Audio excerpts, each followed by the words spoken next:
La maison n'a jamais menti. Elle a seulement appris à se taire. Les murs sont lisses, les cadres droits, les photos souris en noir et blanc.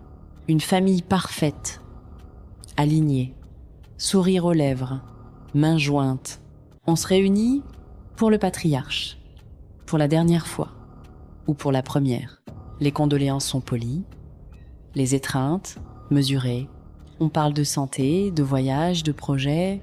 Tout est ordonné, jusqu'à ce qu'un tiroir s'ouvre, une lettre, non datée, sans signature, juste des phrases.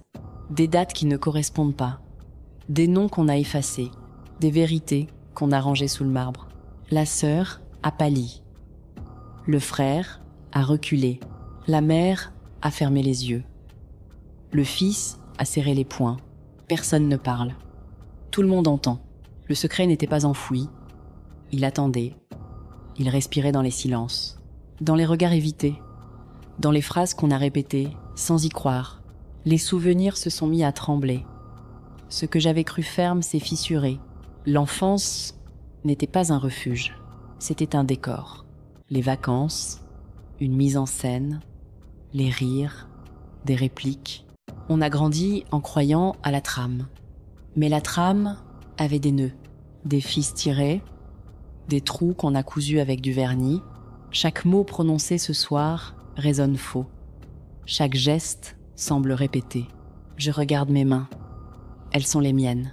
Mais je ne sais plus à qui appartiennent les cicatrices, ni pourquoi elles sont là. On ne se dispute pas. On ne crie pas. La colère est trop lourde pour des épaules fatiguées. On laisse la vérité flotter, comme de la poussière dans la lumière. On comprend que le patriarche n'est pas parti. Il a laissé une porte ouverte, une porte qui donne sur le vide. Et le vide, c'est nous. C'est nos souvenirs réécrits, nos certitudes effritées, nos silences complices. La maison ne cache rien, elle reflète.